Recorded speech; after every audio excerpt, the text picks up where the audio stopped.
We've talked a little bit about scams and the types of scams. We need to find out how can we best protect ourselves from scams.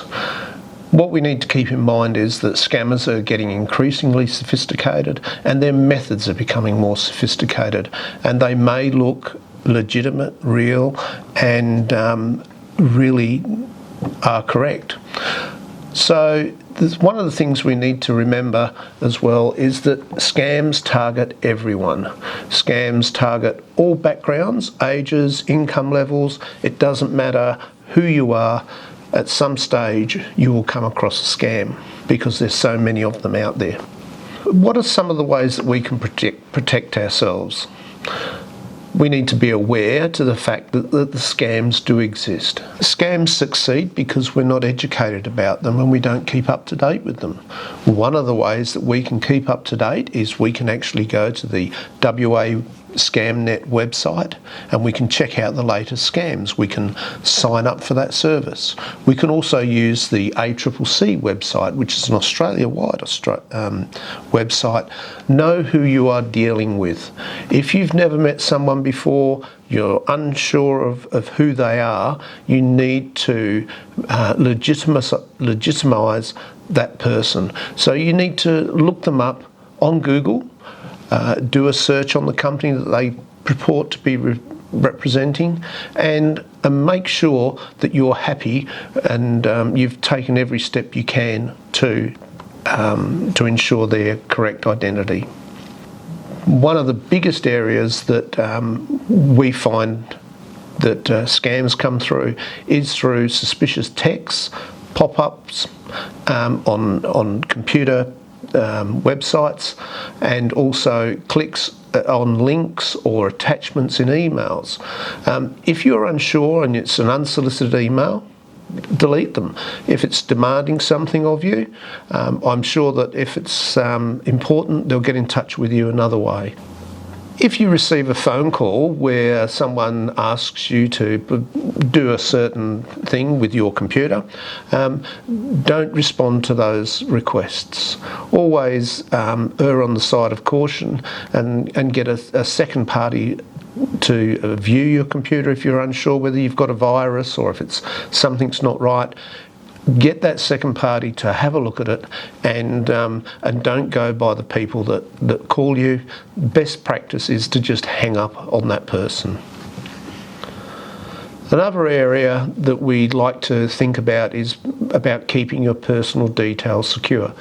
Be mindful of what you share, with whom and where, especially on the internet, Facebook, places like that.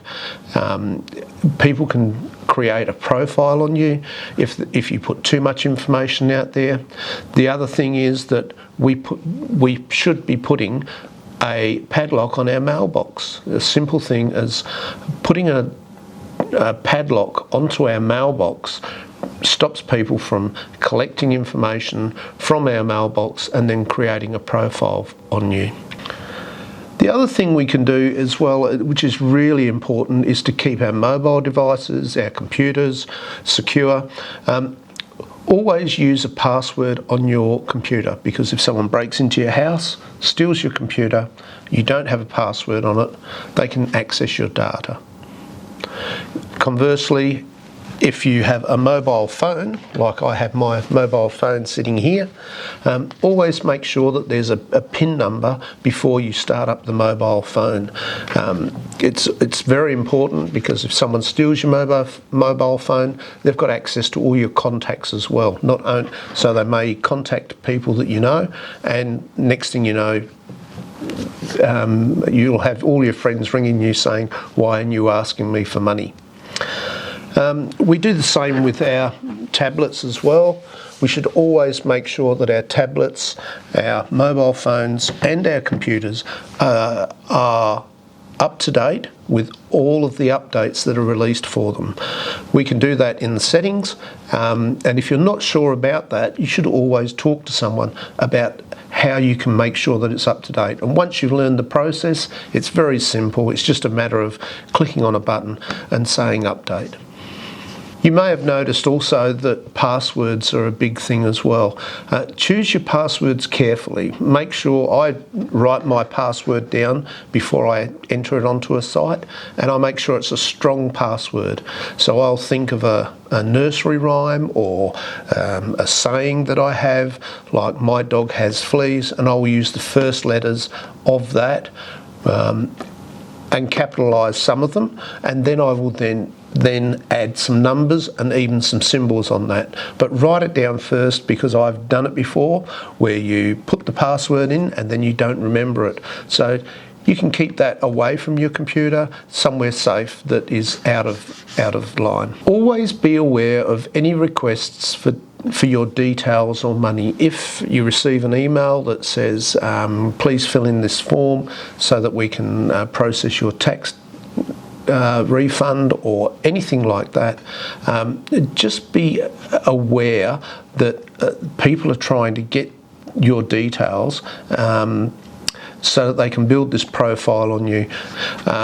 Never give out money or credit card details online unless you're 100% sure of who you're dealing with. As I said before, go back to a source of truth. If you're paying an electricity bill, don't ring a number in an email. Go back to your statement, ring the number there, and then get asked to be put through to the bills payable section of that organisation. Be wary of unusual payment requests as well. As I said, some scammers are now asking people to pay for services with iTunes cards. A friend of ours, Erica, works for a large organisation and a retail outlet, and she had a gentleman come in who asked for 20 $100 iTunes cards, and she thought, wow, this is a great sale I'm going to make here, but she's also pretty switched on, and she said to the gentleman, wow, you must have a lot of grandchildren and are going to be very happy getting $100 each. At which point he looked a little bit sheepish and he said, I can't tell you exactly why I need 100 iTunes cards. It was at that point that she said to him, you do realise that if someone's contacted you to make you to pay for it, it's a scam. And he said, oh, I can't talk to you about it because the people are on the phone right now. They'd actually got his mobile number and they were talking him through the process of going to the shop and buying iTunes cards. So 100 iTunes cards, that's $2,000, which is a lot of money for a person on a pension. He was prepared to pay that to them because he believed that he was going to jail for a tax bill that he hadn't paid. Erica decided there and then, she said, look, I'm not going to sell them to you because I believe it's a scam. And at that point, she got him to hang up on the people that were actually on his mobile phone, talking him through the process. So we all need to be vigilant and aware that these things happen. Shopping online is another area where we get scammed. And how do we protect ourselves when shopping online?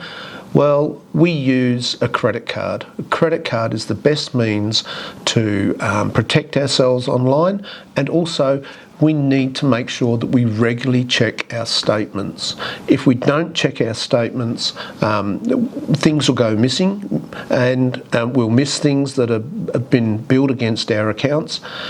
But the good thing with shopping online and using a credit card, if we decide to do that, how we're being forced to do that, in the event that you don't get the goods or it's a scam or whatever, you can actually request a cashback on that credit transaction for nearly up to 90 days in some cases. So it's really important that you can limit your losses by using a credit card. As soon as you use EFT, which is electronic funds transfer, or your ATM card, you can it's like using cash. So as soon as that money comes out, it goes into the bank account and it's gone. So always use a credit card when dealing online with anyone.